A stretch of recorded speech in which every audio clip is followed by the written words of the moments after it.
کیونکہ ہم نے خود وہاں پہ دیکھا جو بائکس پہ تھے جو پیدل تھے انہوں نے اپنے بوٹوں کے نیچے اپنے دوپٹے، لڑکیوں نے دوپٹے اور لڑکوں نے جو ساکس تھے، کپڑے تھے ایکسٹرا بوٹوں کے نیچے بھی باندھے ہوئے تھے. اپنی جان کی پرواہ کیے بغیر آپ ان لوگوں کو بچانے گئے جن لوگوں کو کوئی وہاں نہیں تھا بچا رہا سوائے ایک دو شخص.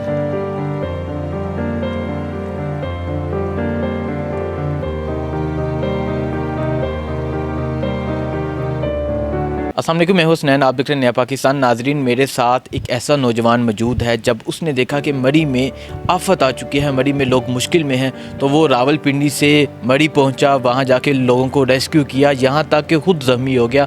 انہوں نے وہاں کیا دیکھا، کس طرح لوگوں کو جا کے ریسکیو کیا، لوگ کس طرح مشکل میں تھے، انہی سے بات کرتے ہیں، انہی سے پوچھتے ہیں. السلام علیکم. جی وعلیکم السلام. سب سے پہلے تو یہ بتائیں کہ آپ کس ٹائم وہاں پہنچے؟ ہم یہاں سے مغرب کے راؤنڈ اباؤٹ یہاں سے نکلے، اور جب ہم وہاں پہ پہنچے تو آلموسٹ وہاں پہ لائنز لگی ہوئی تھی گاڑیوں کی. تو وہاں پہ پہنچتے ہی ہم کیونکہ یہاں سے ایک گاڑی اور باقی بائکس پہ نکلے تھے، اور ہم 5-6 دوستوں کا ہمارا گروہ تھا ٹوٹل، ہم خود جتنے بھی کو پیما ہیں. تو ہم نکلے تو ہم وہاں جب پہنچے تو سب سے پہلا ہم نے یہ جو سوچا کہ ہم خود. ناظرین، یہاں ایک چیز ایڈ کرنا چاہوں گا، یہ ایک ایسا نوجوان ہے جو نیشنل ماؤنٹینئر ہے، جو پہاڑوں پہ جاتا رہتا ہے. سو جب اس نے دیکھا کہ لوگ مشکل میں ہیں تو انہوں نے یہ چیز ریئلائز کی کہ ابھی ان کی ضرورت ہے، تو یہ راول پنڈی سے مری پہنچے. جی بالکل، ہم نے سوچا کہ ہمیں تو اس چیز کی تربیت بھی مکمل طور پہ حاصل ہے، اور ہم ان چیزوں میں ایکسپرٹیز اپنی رکھتے ہیں، تو ہم کیوں نہ اپنی خدمات جا کے پیش کریں. ایون کہ ہم وہاں پہ 2 سے 3 بار انجرڈ بھی ہوئے اور بیڈلی انجرڈ ہوئے، گرے بھی، اور لیکن پھر بھی کیونکہ رات کا وقت تھا، اور رات کے وقت ایسا ہوتا ہے کہ اب برف کو صاف کر دیا جاتا ہے تو اس کے بعد پھر سلپری ہو جاتا ہے کافی زیادہ، جسے عرف عام میں شیشہ کہتے ہیں، تو کرسٹل بن جاتا ہے. تو وہاں پہ کافی جو وہاں سے جو پیدل لوگ نیچے آ رہے تھے ان کو ریسکیو کرنے کے لیے ہم جہاں تک جا سکے وہاں تک پہنچے، اور وہاں سے ان کو اپنی روپس کے ذریعے ہم رسی تھوڑی سی لے کے گئے تھے ساتھ، اور کچھ ہم سیفٹی لے کے گئے تھے، اس کے ذریعے ان کو ہم نے ہک اپ کیا، اور آہستہ آہستہ ان کو نیچے جو سیف جس جگہ کو بھی ہم نے سمجھا کہ وہ زیادہ سیف مقام ہے وہاں تک لے کے آئے. وہاں سے لا کے ایک سے دوسرے گروپ کو ہم نے ہینڈ اوور کر دیا، اور وہاں سے نکلتے ہوئے دوبارہ ہم اوپر گئے بذریعہ جو ہمارے جنگل تھے، کیونکہ ہمیں تو ان رستوں کا تھوڑا سا آئیڈیا تھا کہ کس طرح مطلب چڑھتے اترتے ہیں. تو ہم نے بجائے روڈ کے ہم نے درمیان سے جنگل سے رستہ لے کے اوپر دوبارہ اسی جگہ پہنچ کے، تو ہم ٹائم کو اپنا بچاتے رہے ہیں کہ ہم بجائے روڈ سے ٹریول کرنے کے ہم پیدل ہی پھر چاہتے رہے، ہم گاڑی اور ان چیزوں کا سہارا پھر نہیں لیتے رہے. اور اوپر سے جو گاڑیاں زیادہ مطلب جن کو سلپری یا جن کو مشکلات آ رہی تھی نیچے اترنے میں، ان کا سامان کیری کیا، ان کی چیزیں لی. کچھ بچے تھے، کچھ بائکرز تھے جو لاہور سے آئے ہوئے تھے اسپیشلی، جو کلام سے واپس آتے ہوئے مری میں اسٹے کر کے جو پھنس چکے ہوئے تھے، تو وہ بہت زیادہ ہی خوفزدہ تھے. ان کے بقول کہ وہ مری ایکسپریس ہائی وے آتے ہوئے مری کلڈانا سے پیچھے سے ان کے بقول 4.5 سے 5 گھنٹے لگ گئے تھے. مطلب وہ اتنے زیادہ خوفزدہ تھے کہ اللہ نہ کرے کہ یہاں بھی کوئی ہمارے ساتھ کوئی واقعہ نہ پیش آ جائے. تو ایسے لوگوں کو ریسکیو کرنا، ایسے لوگوں کا ساتھ دینا جو پہلے سے خوفزدہ بھی ہوں اور تھوڑا سا ان چیزوں کو لے کے پریشان ہوں کہ نہ جانے آگے ہمارے ساتھ کیا پیش آ جائے.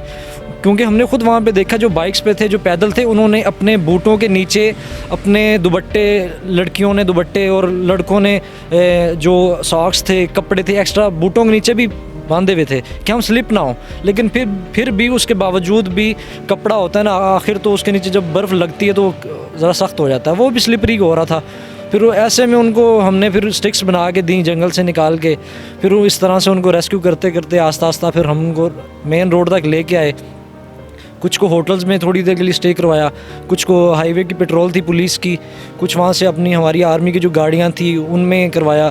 سول ڈیفنس کے اہلکار ہمارے ساتھ تھے، ہماری اپنی ٹیم تھی سول ڈیفنس کی، تو ان کے ہینڈ اوور کیا، اور وہ لیتے لیتے ان کو پیدل ان کی آپ یہ سمجھ لیں کہ ان کی سہولت کے لیے، کیونکہ وہ گاڑی سے ڈر رہے تھے، جتنا سلپری ہو چکا ہوا تھا، جتنے وہ پیچھے واقعات دیکھ چکے ہوئے تھے، وہ پریفر کہہ رہے تھے کہ ہم پیدل چلے جائیں بجائے اس کے کہ ہم گاڑی میں جائیں اور پھر اللہ نہ کرے کہ کوئی ناخوشگوار جو واقعہ ہمیں پیش نہ آ جائے. اچھا، جب آپ وہاں گئے آپ اپنی جان کی پرواہ کیے بغیر گئے، جیسا کہ آپ نے بتایا آپ 2-3 دفعہ گرے، آپ کے ہاتھ پہ بھی چوٹ دیکھی جا سکتی ہے، آپ کے جسم پہ بھی چوٹیں ہیں، وہ ہم دکھائیں گے نہیں. تو آپ کیا جذبہ لے کے گئے اپنی جان کی پرواہ کیے بغیر؟ آپ ان لوگوں کو بچانے گئے جن لوگوں کو کوئی وہاں نہیں تھا بچا رہا سوائے 1-2 شخص کے. بالکل حسنین بھائی، یہ دیکھیں یہ چیزیں کبھی بھی کسی میں ڈالی نہیں جاتی ہیں. یہ ڈیولپمنٹ انسان کے اندر خدا مطلب یہ کرتا ہے. یہ چیزیں وہ چیزیں ہیں جسے مطلب آپ محسوس کر سکتے ہو، بجائے کہ آپ دے سکتے ہو. تو ہمیں نہیں پتہ تھا کہ وہاں پہ کیا ہو رہا ہے، کس طرح ہوگا، لوکل اتھارٹیز کس طرح ورک کر رہی ہیں یا فورسز کیسے کر رہی ہیں، کیونکہ ہر ایک کا کام کرنے کا انداز مختلف تھا، لیکن جو موٹیو تھا، جو ایک ایم تھا، ٹارگیٹ تھا، وہ ایک ہی تھا کہ ریسکیو کرنا. تو ہم نے ایک ہی ذہن میں بس رکھی کہ ہم یہاں سے دوائیاں پکڑیں، کھانے پینے کی چیزیں اور اس طرح سے چیزیں ہم لے کے بیگز ویگز پہن کے نکل گئے. تو وہاں پہ پہنچ کے پتہ چلا، اوپر سے آنے والوں نے بتایا کہ ہمیں اس طرح سے، ہمارے بھی اوپر ایک بھائی ہیں جنہوں نے ہمیں تقریباً 200 سے 300 لوگوں کو اپنے گھر میں پناہ دی. ملک سوجل ان کا نام ہے، بڑے اچھے بھائی ہیں ہمارے. ان لوگوں کی طرف دیکھ کے ہم نے بھی لڑکوں کو جو ہمارے اضافی وہاں پہ تھے ان کو بھی بتایا کہ آپ بھی تھوڑا دیکھ کے مطلب موٹیویشن ان کو ملی ان چیزوں سے کہ آپ بھی موٹیویٹ ہوں اور ہم بھی ہیلپ کریں جا کے. لوگ کس طرح مشکل میں تھے، کتنی مشکل میں تھے جب آپ نے ان کو نکالا، اور جب آپ ان کو نکال رہے تھے تو آپ کے دل پہ کیا جذبات تھے، آپ کے کیا جذبات تھے وہاں، اور کیسا محسوس کر رہے تھے آپ؟ دیکھیں کہ جب کسی انسان پہ کوئی آفت یا کوئی تکلیف یا کوئی جس طرح آپ دیکھ لیں کہ کسی کا اگر خون بھی بہہ رہا ہے تو ایک جتنا مرضی بھی انسان شفاق ظالم ہو، تھوڑے سے لمحے کے لیے نا اس کے اندر تھوڑی سی نا ایک جنبش ضرور ہوتی ہے انسانیت والی. وہ الگ بات ہے کہ اس میں تھوڑی دیر کے لیے ہوتی ہے اور کچھ لوگوں میں مستقل مزاجی ہوتی ہے کہ ہم کریں کچھ جا کے. تو ہمیں بس یہ تھا کہ ہم یہاں سے نکلیں، اور جن لوگوں سے ہم ان چیزوں کو بچانا چاہ رہے تھے موسم کی سختیوں سے، تو ان چیزوں کو ہم بھی فیل کر رہے تھے کہ یہاں اگر ظاہری بات ہے اگر ہمیں سردی لگ رہی تھی ان کو بھی لگ رہی ہے. ہمارے لیے موسم بھی یکساں ہے، ان کے لیے بھی یکساں ہے. ہمارے لیے تکلیف بھی وہی تھی جو ان کے لیے تھی. تو یہی ایک احساس تھوڑا سا جو انسان کے دل میں ہوتا ہے اس کو پریکٹیکلی کرنے کے لیے ہمیں وہاں پہ جانا چاہیے. جی ناظرین، یہ ہیں زاہد ضیاء جو اپنی جان کی پرواہ کیے بغیر مری میں لوگوں کو ریسکیو کرنے پہنچے، وہاں لوگوں کو ریسکیو کیا، ان کی جان بچائی. خود 2-3 دفعہ گرے، وہ 2-3 دفعہ گرے لیکن ہمت نہیں آ رہی، ان کو ریسکیو کیا، ان کی جان بچائی. تو اسی کے ساتھ مجھے اجازت دیں، اللہ حافظ.